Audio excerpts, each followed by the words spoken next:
Hello there. Welcome back to my channel if you've been here before, and welcome if you are new. It's been a long time, like almost 2 years, long time. And we are here today with a Sims 4 Not So Berry mid-generation create a sim. And I know what you're thinking, okay? Isn't that the third one? You'd be correct, but you couldn't prove it. If you have been subscribed to me or like a friend of mine that watches my videos, you might notice everything's gone.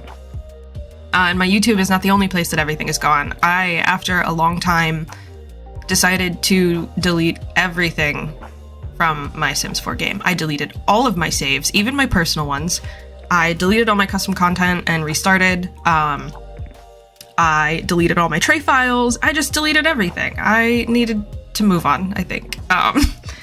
I hadn't deleted anything from my Sims 4 game since like 2017, and for those of you who need that put into perspective, that was 7 years worth of things that was just sitting there and taking up space. I literally cleared 300 gigs from my PC, so it was much needed. But I was also not in a great place when I started my YouTube channel. I was honestly in the worst place I'd ever been in my life, and my channel was kind of my escape from that. But as time went on and I stopped posting because I moved 5 times and got a new job and got into a really healthy relationship with somebody, I stopped posting, and I just kind of kept looking back, and it was harder to go back to those saves, remembering where I was when it started. A lot of my videos that I posted, I was buzzed when I recorded them or did voiceovers. I'm over a year sober now, by the way. Pretty cool. Not me just opening up in the first 2 minutes of this voiceover, jeez. But yeah, I guess I just wanted to be honest about like where I was, and I think people don't.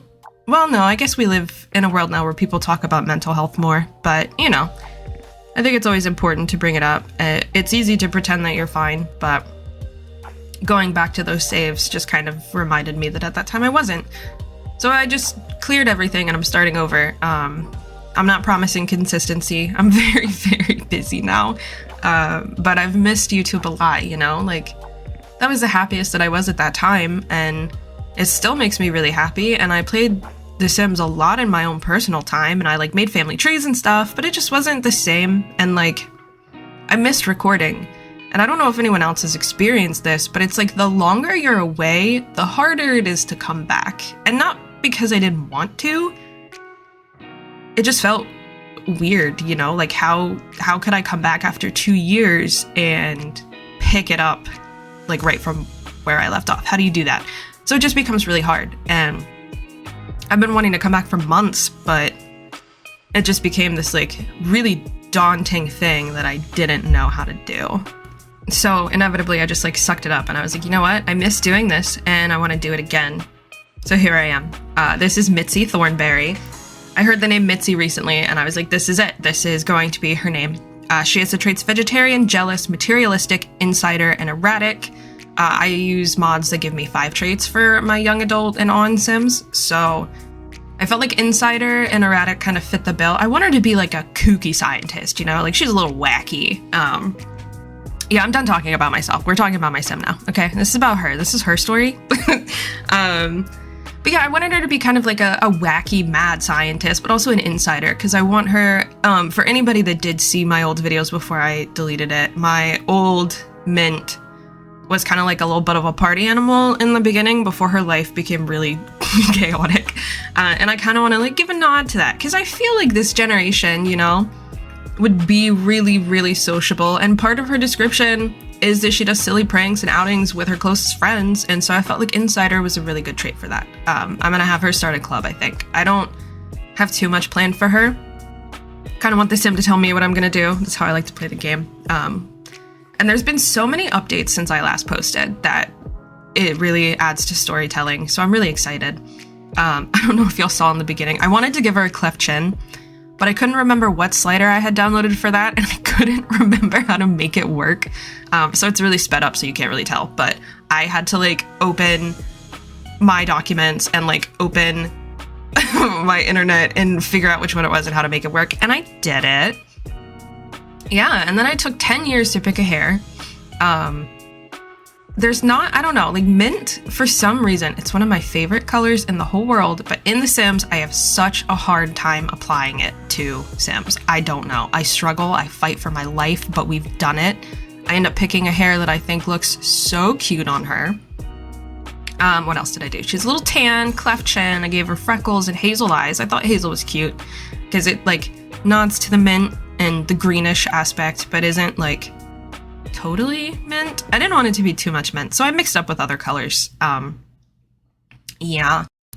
And as I'm sure you guys can still tell, I'm still an alpha girly. I think I always will be. The Maxis aesthetic for The Sims 4 just does not appeal to me. I don't love it, and like there's a lot of simmers that I watch who were alpha simmers who I've seen like reverting to Maxis match, and I no hate, obviously, like do whatever makes you happy, play the game the way you want to play it, duh, but it makes me sad because I want to consume more alpha content. Like it's what I like creating, it's what I like watching, so I feel like there's, you know, room in the alpha simmers for content creation, and I did that and then I stopped.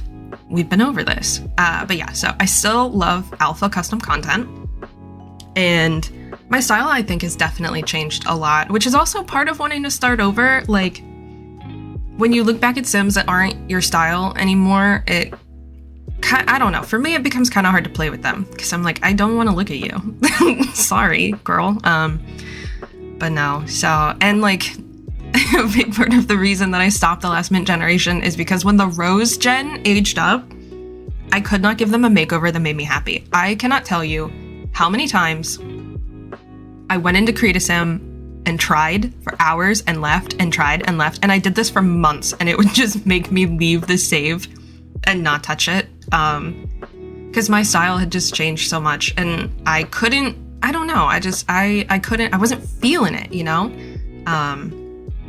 Which is probably silly. I don't know if that makes sense to anybody out there, but it's like when you have a style and your style changes and you like want to match it, and sometimes it can be hard.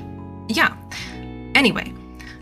So here I am mega focusing on Nightcrawler hairs, some of my favorite alpha hairs that exist. And I love the mint swatch. It is so just yummy and beautiful and everything I want in a mint hair. So I was like, okay, I want to use a Nightcrawler hair because I think the swatch is everything that I want. And then I was like, okay, which one?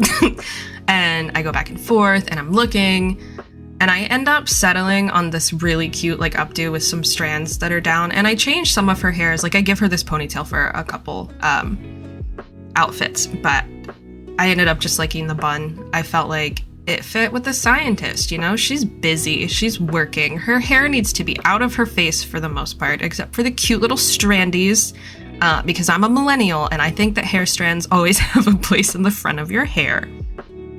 I debated bangs because I thought she looked really cute with bangs, but inevitably I just go with this hair right here. And then I debated giving her elf ears because I love elf ears. I think they're so cute, but I decided not to. Here I am talking about realistic Sims, and then I'm like, maybe she's an elf now. And then I do some piercings because I'm a piercing girly and I wanted her to have them. And that's pretty much the only reason. I went with gold because I thought it looked absolutely beautiful on her. I left her eyebrows. I had picked these eyebrows just to like get eyebrows that were dark so I could shape her face. But I ended up really, really liking the way that they looked. So I left them. So I give her a septum, an eyebrow piercing, and then like a low bridge piercing. I thought they looked really, really nice. As you can see, I've like picked out all of her makeup and her skin details, and I've settled on this look for her. I'll go through all the other outfits and add it. I know it's so much easier to use MC Command Center and copy paste it, but I was so determined to just get it all done that I did it that way, which is probably why I was in Create a Sim for like almost 2 hours. These videos are very, very sped up. I speed them up as fast as I can in this editing app. Yeah, and then I like stretch her ears because I thought it looked really cute for her as well. I don't know. I envision the mint gen being kind of alternative, you know? She's a scientist, she's mischievous. She's erratic. That's not part of the challenge. I just added that one. But I don't know. You know, I felt like it fit. And then you'll see me go into her outfits later, but I'm running out of things to say. I've been talking for longer than I normally do in these, so I'm just going to put on some delicious royalty-free bops so that you guys can watch the rest of the creatism process. Yeah. Oh, and I give her tattoos also. But anyway, I'm excited to be back. I hope you guys like this video. I hope you like Mitzi. I think she's really pretty. So, yeah. And as we always leave off these videos, don't forget to stay groovy. Bye.